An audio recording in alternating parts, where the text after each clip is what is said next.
Informasi dan inspirasi Pro1. Selamat datang pendengar di podcast RRI Bandar Lampung. Tonton yang Anda dengar. Bersama saya dengan Indra Julianta. Dan kita akan sama-sama berbicara dan berdiskusi mengenai sebuah topik yang akan kita bahas pada kesempatan kali ini.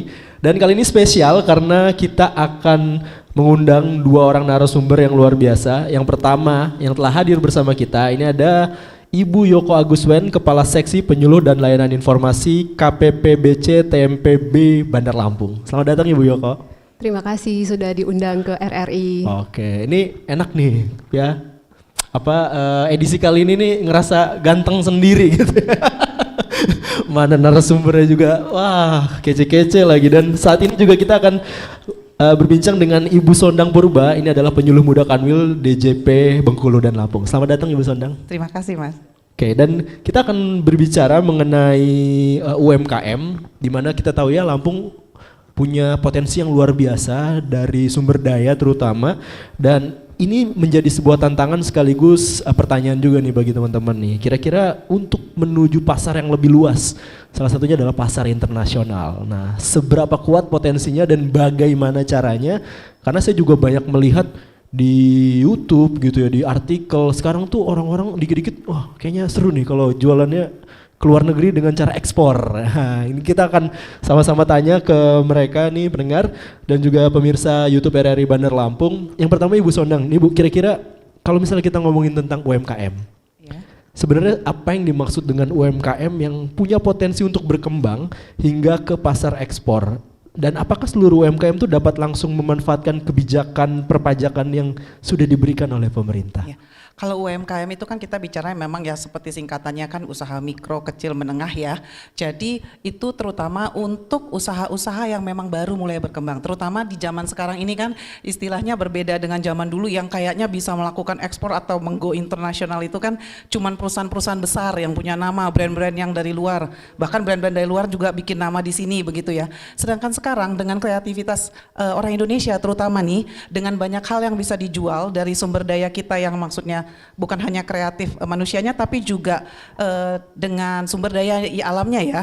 Nah itu diharapkan sekarang ini, bukan diharapkan sih tapi bahkan sudah terjadi. Jadi mereka itu mendapatkan informasi banyak dari luar dan bisa melakukan transaksi-transaksi dengan pihak-pihak luar yang dulu tidak bisa lah dia dengan kondisi seperti itu. Nah kalau dari sisi perpajakannya, pemerintah itu selalu berpihak kepada UMKM, itu yang harus kita tanamkan. Jadi terutama yang kalau kita bawa sekarang ini ada PP 20 ya, itu yang menyempurnakan undang-undang peraturan PP yang sebelumnya mengenai UMKM juga. Itu memastikan bahwa si aturan UMKM itu dan fasilitas-fasilitasnya itu memang benar-benar diterima oleh UMKM yang sebenarnya. Emang ada UMKM yang enggak sebenarnya? Ada UMKM wannabe, ada UMKM yang fake ya istilahnya. Itu UMKM yang gimana?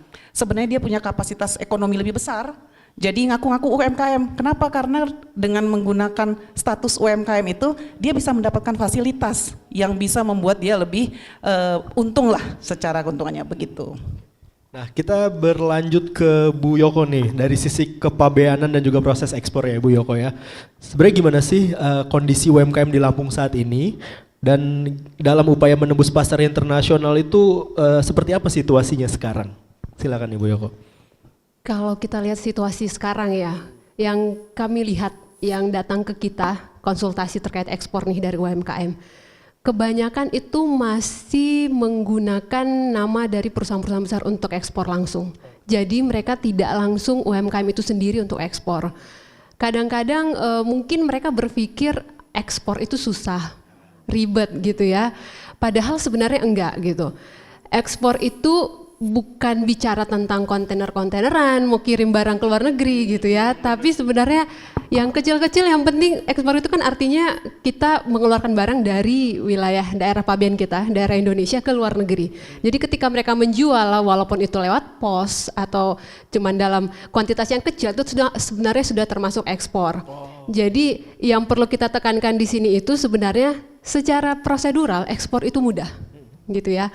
Cuman kenapa orang-orang masih memakai nama-nama perusahaan besar ya karena balik lagi mereka takut ribet dan takut bermasalah secara nanti gimana ngisi formulirnya, mendaftarnya segala macam seperti itu. Dan itu yang terus kita sosialisasikan ke masyarakat yang di Lampung supaya kalau memang mereka sudah punya barang, sudah punya market di luar negeri, ya sudah gas aja ekspor atas nama mereka sendiri. Gas gitu. aja ya sebenarnya Bu Yoko ya.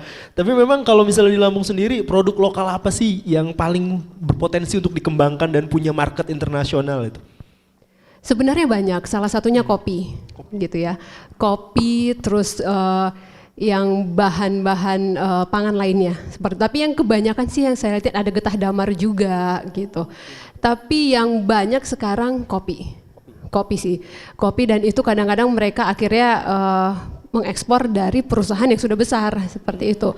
Atau kadang bahkan mereka ekspor bukan lewat Lampung, tapi dari Jakarta. Jabodetabek gitu, ada perusahaan besar di sana, mereka ekspor lewat sana, dan itu sayang sekali sebenarnya kan kalau kita bisa ekspor dari Lampung ya kembali nanti ke Lampung juga kan, seperti itu. Oke. Jadi nebeng ekspor begitu ya mungkin ya Bu Yoko ya. Oke, sekarang kita ke Ibu Sondang lagi Bu. Sebenarnya siapa aja sih yang dapat memanfaatkan insentif atau fasilitas perpajakan bagi UMKM yang Ibu sebutkan di awal tadi gitu ya. Apakah ada kriteria tertentu misalnya kayak omsetnya berapa atau jenis usaha dan skala usahanya yang bisa itu tadi dapat insentif perpajakan? Iya, jadi kalau ini ya Mas IJ, untuk UMKM itu masih sama seperti aturan yang sebelumnya, yaitu bahwa yang mendapatkan itu kalau untuk threshold dari peredaran brutonya, peredaran usahanya itu 4,8 juta. Nah, yang menjadi subjeknya adalah si UMKM. Tapi sekarang UMKM-nya itu sudah semakin dijelaskan siapa saja subjeknya itu, yaitu hanya boleh orang pribadi, perusahaan perseorangan, yang mana artinya perusahaan perseorangan itu didirikan oleh satu orang saja, dan juga sekarang dan juga koperasi itu masih tetap sama. Jadi yang perusahaan yang kayak CV, PT itu firma itu sudah tidak bisa lagi mendapatkan. Kenapa? Karena dianggap perusahaan-perusahaan tadi itu sudah cukup mapan. Jadi perusahaan-perusahaan yang sudah cukup mapan itu artinya begini, secara proses bisnis harusnya sudah bisa melakukan pembukuan. Jadi kalau misalnya untuk diketahui, pajak kita itu kan menghitungnya itu dari net income. Nah ini agak teknis sedikit aja. Nah net income ini didapat dari pembukuan yang benar ya. Jadi maksudnya bikin laporan keuangan bla bla bla bla yang agak ribet itu. Net itu berarti pendapatan bersih ya? Iya, pendapatan bersih. Nah nggak semuanya bisa melakukan itu. Buat orang akuntansi mungkin gampang itu net income segini.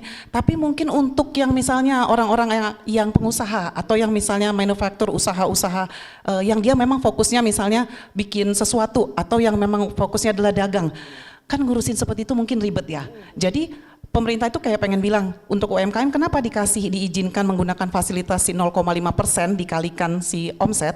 Ya ini karena untuk memudahkan kamu. Sok kamu sibuklah kamu bikin gedein nih usahamu, gedein semuanya, majuin usahamu. Kalau soal urusan perpajakan, kamu dikasih fasilitas yang lebih mudah, cuman hitung 0,5% dari semua peredaran usaha atau omset. Kalau omset kan siapapun pasti bikin ya, kalaupun nggak mau juga males bikin pembukuan, pasti ada catatannya lah, uang masuknya itu pasti ada.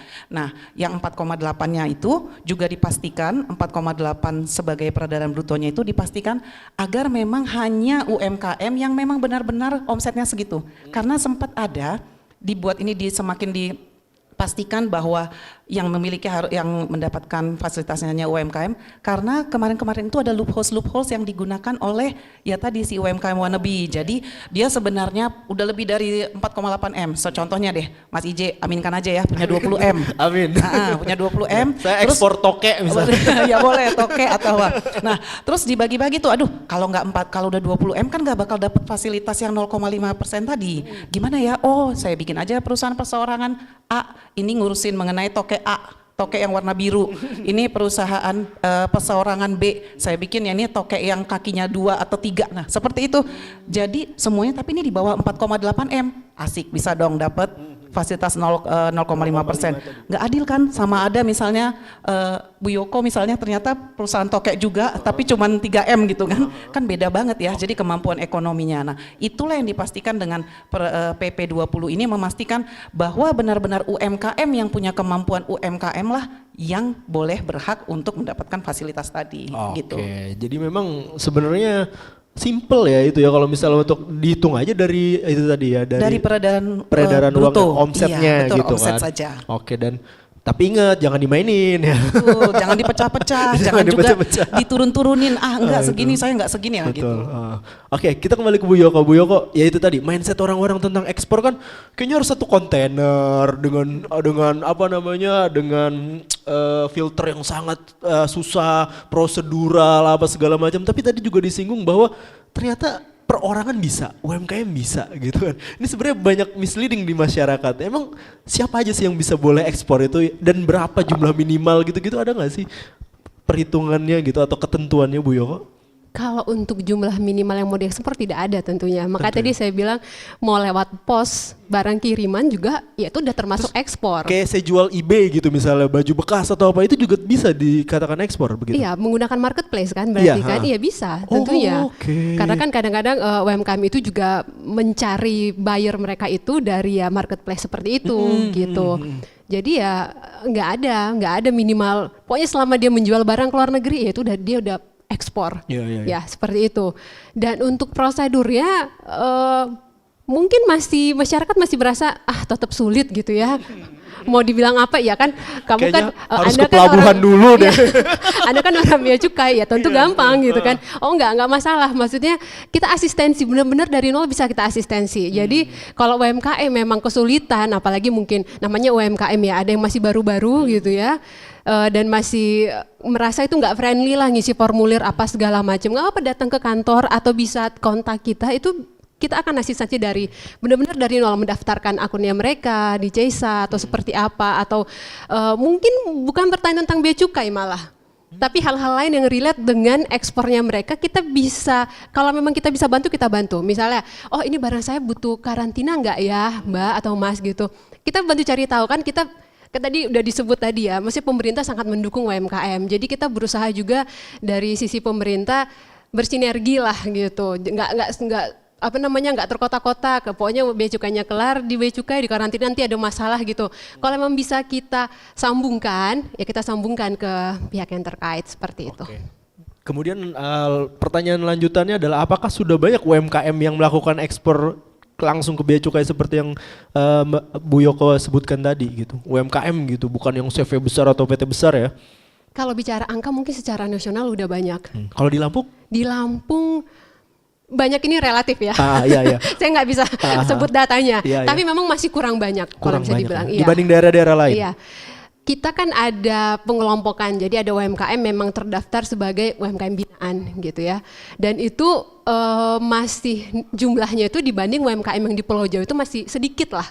Masih sedikit kayak di kantor kita itu, kita mengasistensi banyak UMKM tapi yang benar-benar mau dibina misalnya dari awal kita dampingi itu kurang dari 10 UMKM sebenarnya. Jadi kalau menurut saya sih masih sangat sedikit seperti itu. Jadi kalau memang ada calon-calon UMKM yang berorientasi ekspor yang lagi mendengarkan kita nih gitu ya, lebih detailnya bisa kontak kita. Ada IG kita juga Bea Cukai Lampung, bisa DM dan bisa datang ke kantor juga kalau memang ingin berkonsultasi. Dan semuanya free. Oke, ini dia dibantu asistensi langsung kan, bisa konsul sama Bea Cukai.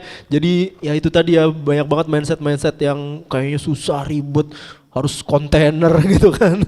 Ini ngumpulinnya gimana, ternyata ya itu tadi skala-skala kecil juga bisa disebut ekspor.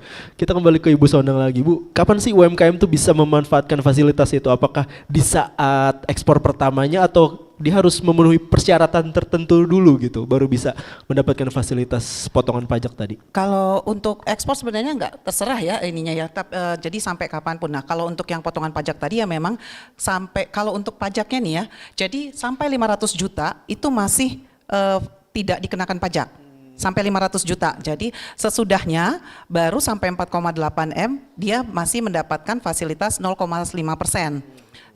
Setelah itu juga kita harus lihat bahwa 4 sampai 4,8 M-nya tadi Mas TJ ya, bahwa dia memang benar-benar berasal dari satu entitas yang tadi itu. Jadi kalau, dan ini sekarang ya mungkin yang harus dipahami juga, kalau suami dan istri sama-sama punya usaha nih, sama-sama yang satu usaha bakmi, yang satu usaha apa gitu ya, dia yang suaminya 3,5 M, istrinya misalnya 2,5 M, itu kan udah lebih dari, meskipun sama-sama secara usaha dia di bawah 4,8, tapi karena dia secara agregat itu lebih sekitar 5, berarti tadi di atas 4,8, maka dia sudah tidak berhak lagi menggunakan tarif fasilitas si 0,5 tadi. Jadi ingat, yang harus diingat adalah untuk aturan perpajakan kita, satu keluarga itu dihitung sebagai satu entitas. Suami, istri, meskipun misalnya suami istrinya bilang ini kita mau memilih terpisah, hartanya juga pisah harta atau memilih terpisah, itu tetap diperhitungkan sebagai satu entitas. Dan plus anak. Walaupun biasa, hubungannya memang sudah nggak baik-baik aja gitu. Kalau nggak baik-baik aja tapi dia masih suami istri di situnya ya. Tetap ya.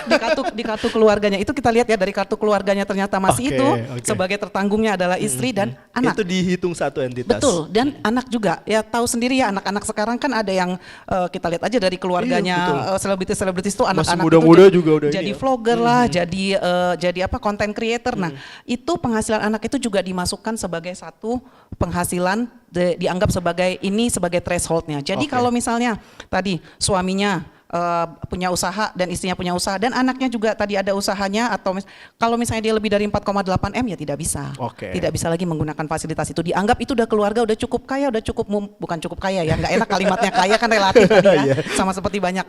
Sudah cukup mempunyai kemampuan ekonomi yang cukup untuk membuat pembukuan dan tidak perlu lagi diberikan fasilitas si 0,5 tadi begitu. Oke, baik. Nah tadi Bu Yoko juga sempat singgung ya Bu ya, bahwa ngapain sih kita ngekspor di tempat lain gitu kan, karena mungkin orang Lampung juga kayak wah kita kayaknya nih Tanjung Priuk aja gitu kan, di Jakarta atau di, malah yang saya tahu tuh pusat-pusat ekspor impor di Indonesia Jakarta, Surabaya, Medan ya justru ya. Lampung tuh suka skip. Padahal kan banyak ya ternyata sumber daya yang jatuhnya dari sini. Dan Bu Yoko tadi sempat singgung bahwa supaya baliknya ke Lampung lagi gitu. Nah ini seperti apa nih Bu maksudnya Bu? Ketika kita mengekspor dari Lampung, baliknya ke Lampung lagi tuh bagaimana Bu? Ya ini tentunya bukan hanya sekedar hubungannya dengan penerimaan negara ya, gitu ya. Tapi lebih ke multiplier efeknya juga.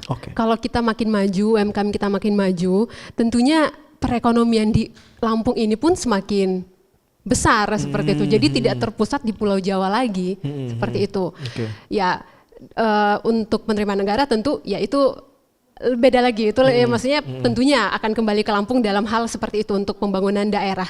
Tapi kalau untuk UMKM-nya sendiri lebih ke supaya orang-orang yang di sekitar UMKM itu pun bisa merasakan manfaatnya, gitu ya. Dikaryakan ya orang-orang sininya. Betul, seperti ya. itu. Karena misalnya nih ada salah satu UMKM yang kita bina juga, itu kan dia ekspor tidak langsung. Jadi melalui perusahaan besar yang mungkin ada di Lampung, tapi ada mungkin di tempat yang lain juga. Nah kalau seperti itu kan yang besar itu kan ya perusahaan lain atau di wilayah lain seperti itu. Jadi harapannya sih UMKM yang ada di Lampung sendiri itu bisa direct ekspor juga gitu oleh dia sendiri. Dan ini kita juga lagi membina juga satu perusahaan yang bergerak di bidang kopi, produsen kopi yang selama ini dia ekspor dari perusahaan yang sudah biasa ekspor yang lebih besar gitu. Cuman sekarang kita lagi dampingin supaya mereka bisa ekspor langsung karena sebenarnya mereka sudah punya pembeli di luar sana. Tapi entah kenapa ya memilih untuk memakai nama yang lain gitu ya. Mungkin lebih ke supaya simple aja kali bagi mereka. Yang penting saya produksi, terjual, selesai gitu ya. Padahal kan untuk memperbesar perusahaannya dia kan tentunya dia harusnya bisa bergerak sendiri, kan dia bisa membesarkan marketnya lagi. Jadi marketnya tidak melalui perusahaan yang mediator lagi seperti itu. Selain memperbesar market nih Bu Yoko, banyak juga barangkali yang UMKM anggap bahwa ngapain sih kita jualan keluar gitu kan, ya itu tadi dengan apa namanya pemikiran kayak ribet apa segala macam. Hal-hal apa aja sih sebenarnya yang kita lewatkan gitu kalau misalnya kita melewatkan ekspor ke luar negeri dari UMKM sendiri gitu, potensi-potensi apa yang sebenarnya bisa kita dapatkan dari ekspor Bu? Potensi-potensi apa ya? Kalau untuk ekspor tentunya untuk keuntungan perusahaan pasti mereka dapat cuan lebih banyak dong. Dolar ya Bu ya? Pakai dolar, pakai euro, pakai semua mata uang. Euro juga ya? Tentu, iya juga. Tentunya seperti itu kan. Jadi kalau dia hanya jual domestik, pasti jauh lebih banyak kalau dia bisa jual di luar negeri. Apalagi untuk beberapa produk itu di Indonesia murah, di luar negeri itu harganya tinggi. Gitu. Nah kadang informasi itu mereka tidak tahu gitu kan. Dan ketika mereka mau membuka diri untuk mengekspansi kapasitas mereka, sebenarnya mereka bisa melihat banyak peluang di situ, seperti itu. Dari Kemendak sering melakukan exhibition atau eh, apa sih istilahnya ya, Sosialisasi, ya. atau untuk mempertemukan business match ya, business matching gitu kan dengan pembeli-pembeli di luar negeri. Nah, seperti itu. Itu sebenarnya kalau mereka cari tahu, itu mereka bisa dapatkan. Boleh tanya lewat kita, kan kita ada informasi-informasi lah, oh bisa ke link ini Bapak Ibu atau kemana, seperti itu. Nah, supaya mereka itu tidak langsung berhenti, udahlah mencukupi kebutuhan domestik aja udah cukup lah gitu ya. Maksudnya konsep-konsep itu harus terus kita sosialisasikan ke teman-teman UMKM di Bandar Lampung sebenarnya. Jadi supaya tidak berhenti hanya menjual di domestik, tapi kalau memang bisa ekspor, ya kita ekspor lah gitu. Kenapa enggak seperti itu? Iya, apalagi ya dengan market yang lebih luas gitu kan, yang di sini dijual. Kadang kan kita ini kan value kita ini tergantung tempat juga kan. Betul. Daun pisang di sini kayak ya udah buat makan Iya, di sana. buat makan satwa gitu, buat makan binatang. Iya. Di Jepang ternyata daun pisang itu mahal sekali gitu ya. Oke, jadi seperti itulah harusnya bisa. Nah, kita ke Bu Sondang lagi, Bu. Kira-kira apa nih problem-problem yang sering ditemui antara UMKM dengan kasus perpajakan yang sering menjadi pertanyaan-pertanyaan teman-teman UMKM gitu yang ada di lapangan saat ini gitu. Iya. Jadi kembali untuk UMKM yang benar-benar UMKM ya. Kalau tadi kita dengar cerita dari Bu Yoko kan juga mungkin UMKM itu ada yang keder untuk karena memakai nama besar perusahaan juga ya. Jadi memakai nama perusahaan besar itu mungkin karena juga ada perasaan merasa ada yang mungkin memang merasa udah cukup biar simple. Ada juga mungkin merasa nggak bakal kuat ngelawan perusahaan-perusahaan besar. Nah, seperti itu juga yang sebenarnya dari pemerintah melalui DJP itu bilang aturannya ini khusus untuk UMKM untuk memastikan bahwa memang UMKM yang sebenarnya adalah yang mendapatkan fasilitas. Diharapkan dengan seperti itu tadi, dengan fasilitas itu, dengan kesimpulan si PPH final itu, maka UMKM itu bisa benar-benar fokus untuk mengembangkan usahanya. Istilahnya tadi bisa untuk mengembangkannya dengan mempromosikannya di luar sana. Apalagi kan sekarang kalau tadi di Mas Ije tanya, apa sih gunanya ekspor ke luar negeri ya? Ini kan kita kan sudah global banget ya. Jadi maksudnya yang di daerah Dolok Sanggul aja di sana itu saya lihat itu udah Shopee atau misalnya kiriman-kiriman yang dari Alibaba itu udah nama marketplace yang tadi itu ya sudah masuk begitu loh ke sana. Masa dari kita juga dari situ juga mereka dengan sumber daya sebenarnya harusnya kan juga bisa keluar. Nah, mungkin yang tadi kita lihat juga di Lampung seperti itu. Manfaatkanlah fasilitas perpajakan yang diberikan oleh pemerintah. Semasa kamu masih jadi UMKM, kamu itu nggak diribetin gitu loh pajaknya kan jadinya kan. Jadi benar-benar sebisa dianggap kemampuan kamu segitu, kamu bisa melakukannya. Nanti jika omsetmu sudah melebihi 4,8 M, kenapa kita semangat begitu ya? Karena makanya kita doain tuh biar semua perusahaan-perusahaan dia akan menggunakan tarif normal. Yang mana dia itu artinya berarti dia sudah semakin mumpuni, dia bisa melakukan pembukuan, berarti sudah ada sistem akuntansi yang benar di perusahaannya. Nah, itulah yang diharapkan. Jadi memang rata-rata kita juga mengharapkan jangan jadi UMKM selamanya. UMKM ini adalah starting pointnya. But after that, you still have a long way to go. Jadi masih panjang, kayaknya sky is the limit gitu ya bahasa anak sekarang kan. Nah, itu yang kita mau harapkan. Ya. Oke, jadi ya itu tadi udah dikasih insentif nih di UMKM ya kan. Harapannya jangan mau dengan skala itu terus dong gitu kan. Jangan di bawah 4,5 M terus dong ya kan. Kalau bisa bener-bener expand gitu ya. Iya. Siapa tahu bisa jadi eksportir kopi terbesar gitu atau amin banget kan ya kalau kayak gitu ya. Karet atau apa ya kan. Oke, kita ke Bu Yoko lagi juga tadi UMKM binaan ya. Bea Cukai. Ini bisa diceritakan gak sih Bu hal yang menarik tentang UMKM binaan Bea Cukai di Bandar Lampung ini yang punya cerita yang bisa bikin kita juga jadi bersemangat gitu. Ada nggak yang startnya dari apa, susahnya kayak gimana sampai akhirnya besar gitu? Ada nggak Ibu Yoko? Menyebut nama UMKM-nya atau enggak nih? Ya, success story yang pernah jadi binaan dari Bea Cukai Bandar Lampung. Ya tentunya ada yang udah jadi binaan kita dan akhirnya berhasil ekspor seperti itu. Tapi ada juga memang yang kita bina berorientasi ekspor tapi mungkin belum sampai di sana. Tadi balik lagi mungkin dia berpikir atau dia merasa saat ini sudah cukup untuk memenuhi demand dari domestik saja gitu ya. Tapi kita encourage terus supaya ke depannya dia bisa memperbesar kapasitasnya dia juga gitu. Mungkin menambah produknya. Karena memang kalau ekspor itu intinya sih di produk, kontinuitas. Kadang-kadang kita tidak bisa kadang-kadang UMKM tidak bisa memaintain itu. Misalnya ketika udah diterima di luar negeri, itu produknya kontinu bisa dia berikan dengan jumlah yang banyak dan dengan kualitas yang sama atau enggak. Quality control yang sesuai. Jadi betul, banyak juga kita temui akhirnya ketika udah ekspor perdana habis itu nggak ada ekspor lagi. Seperti itu, kadang seperti itu. Padahal mau repeat order nih pembeli di sana nih. Betul. Kitanya yang nggak punya barang gitu atau nggak menyiapkan. Nah, dan itu makanya sebelum ekspor sebenarnya yang paling utama itu adalah kalau misalnya lihat dari case-case yang sudah kita dengar lah ya, kita konsultasi ke kita, sebenarnya yang pertama itu mereka udah punya buyer di sana, itu yang utama, yang pertama. Kedua, mereka harus jelas barang mereka itu memang udah ready atau enggak secara kualitas dan kuantitas. Seperti itu. Nah, itu akan menentukan kontinuitas mereka, keberlanjutan ekspor mereka, seperti itu. Jadi yang dua itu yang paling penting. Kalau administratif ekspornya itu cuman formulir lah gitu ya. Selama mereka udah punya legalitas izin berusaha, itu mereka bisa melanjutkan ke tahap-tahap berikutnya. Untuk bisa, pasti mereka bisa penuhi seperti itu. Memang ada syarat-syarat seperti apakah itu barang dilarang atau dibatasi gitu kan. Itu ada tuh detail-detail seperti itu. Cuman ya umumnya sih harusnya kalau barang-barang yang umum di UMKM yang ada di Lampung ini ya bukan barang yang dilarang juga gitu. Kalau dilarang kan udah jelas salah gitu ya, gitu seperti itu. Memang ada hal-hal yang harus dipenuhi, tapi itu bisa dipenuhi sama UMKM tersebut. Hanya saja ya itu tadi, buyer sama produk mereka itu mereka bisa jaga stabil dengan baik ya, gitu. Quality dan kuantitinya itu ya. Betul, dan kedepannya juga kalau misalnya UMKM ini sudah stabil gitu ya, sudah besar gitu.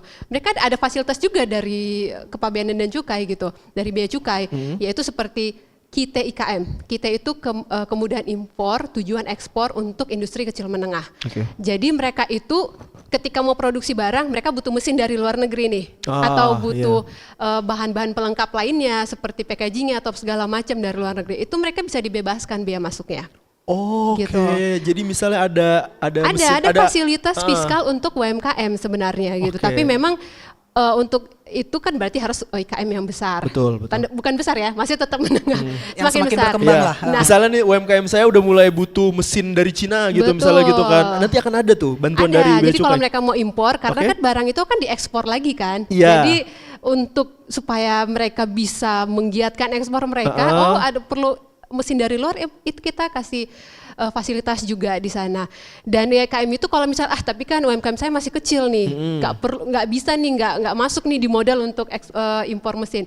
Bisa bergabung dengan IKM yang sebidang lainnya yang sama. Jadi mereka kolektif ya? Kolektif, iya, satu IKM walaupun nanti yang mengimpor atas nama satu IKM tertentu, tapi mesinnya ketika buat bareng-bareng gitu? Iya, betul, seperti itu. Jadi ada fasilitas itu juga selain yang tadi asistensi klinik ekspor tadi. Betul, karena kan ketika kita ya tadi tuntutan untuk scale up, wah kayaknya butuh quantity yang lebih bagus nih, tapi mesin kita nggak bisa nih, orang-orangnya nggak cukup nih gitu. Harus pakai mesin yang paling canggih dari Jerman misalnya gitu. Impornya nanti dibantu gitu. Ini menarik sih. Jadi makin kebuka, makin gak sabar buat ekspor toke nih. Iya. Belum ada tuh yang punya di sana, apalagi tokenya yang menghasilkan cuan. Ini menarik nih, kayak negara-negara dengan devisa negara yang besar kan, ini ekspor impor kan juga, ekspor kan terutama ya Bu Sondang ya, itu penghasil devisa bagi negara. Ada gak sih success story untuk negara-negara yang sudah diberikan kebijakan ini tadi ya, pajak yang kecil atau ringan gitu ya, akhirnya negara itu bisa menjadi negara dengan hasil ekspor yang bagus gitu dan menyumbang devisa yang bagus gitu. Wah, ini karena pertanyaannya benar-benar out of the box.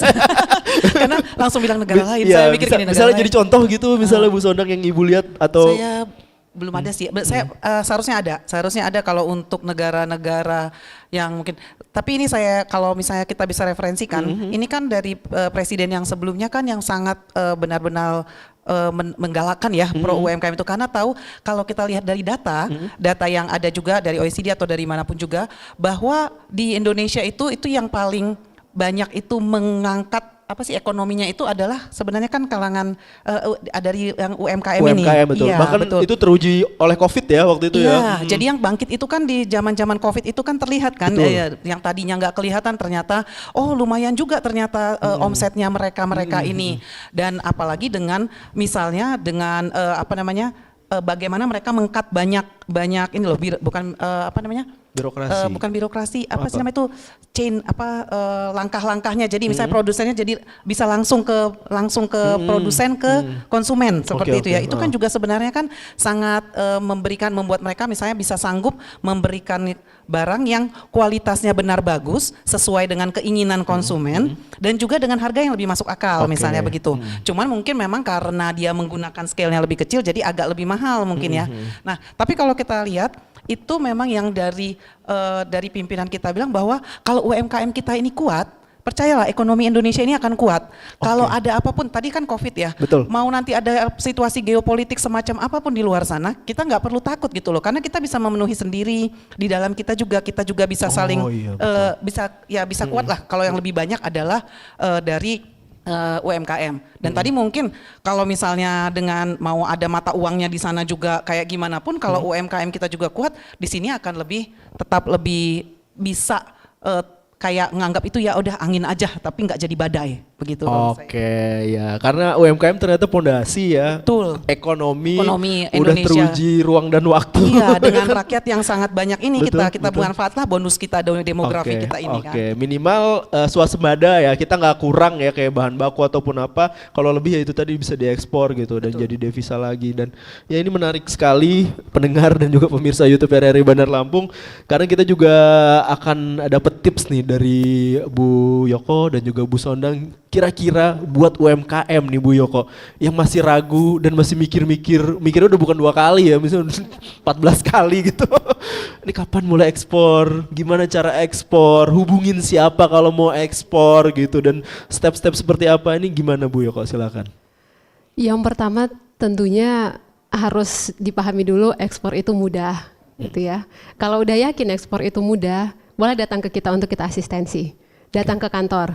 Bisa DM ke Instagram kita di Bea Cukai Lampung, atau ini boleh share nomor WA juga di sini ya. Boleh. Nomor WA kita di 0821 830 894 kali.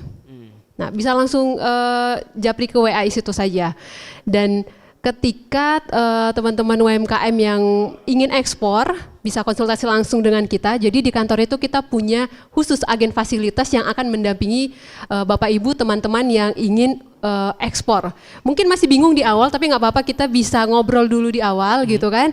Kira-kira masih apa-apa aja sih kendalanya, apa-apa aja sih yang diperlukan untuk Bapak Ibu teman-teman untuk bisa ekspor di kemudian hari gitu ya. Jadi supaya tidak berpikir muter-muter di pikiran sendiri, tapi ketika bisa konsultasi sama kita mungkin akan ada jalan keluar di sana gitu ya. Ya mungkin jalan keluarnya bukan dari kita, tapi kita akan bantu bagaimana caranya supaya Bapak Ibu dan teman-teman bisa menuju ekspor seperti itu. Oke, kalau dari Bu Sondang seperti apa nih Bu? Ya, jadi sama juga ya, kalau misalnya ini untuk yang UMKM ya, kita pastikan kita taruh lagi ya di ingatan masing-masingnya. Di yang pertama yang perlu penting dipikirkan adalah bahwa pemerintah sangat mendukung UMKM, dan untuk melakukan kewajiban perpajakannya itu sangat terbuka untuk misalnya para wajib pajak yang baru. Kan memang kalau memang tadi kita bilang sampai 500 juta itu kan omsetnya masih bebas pajak. Nggak usah tunggu sampai lewat batas itu untuk belajar pajak. Dari masa baru mulai aja, atau misalnya masih punya kepikiran mau usaha, masih baru mau mulai usahanya juga, silahkan tanyakan aspek perpajakannya, boleh ke kantor pajak terdekat, boleh juga kalau misalnya tadi di Lampung silahkan di Instagram kita juga bisa minta edukasi di pajak Bengkulu Lampung. Itu dengan pengetahuan itu akan bisa dimanfaatkan oleh para pelaku UMKM, mana nih yang bisa dimaksimalkan semua fasilitas yang diberikan oleh pemerintah, terutama dari DJP melalui perpajakannya, sehingga bisa digunakan untuk UMKM semakin mengembangkan usahanya, demikian. Oke, dan itu dia tadi obrolannya luar biasa. Tepuk tangan sekali lagi untuk narasumber kita. Ini banyak juga nih penontonnya di sini. Rame juga ya.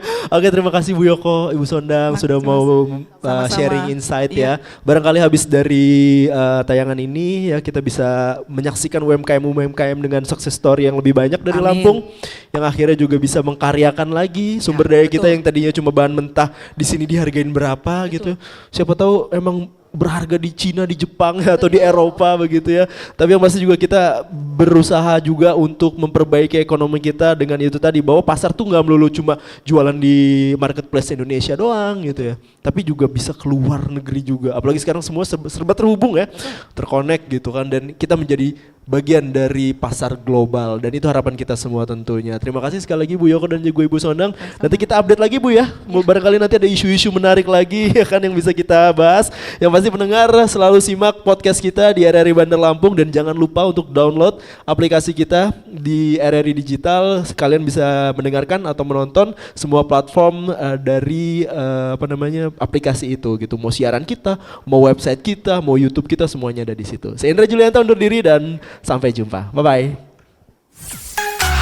Kanal informasi dan inspirasi Pro 1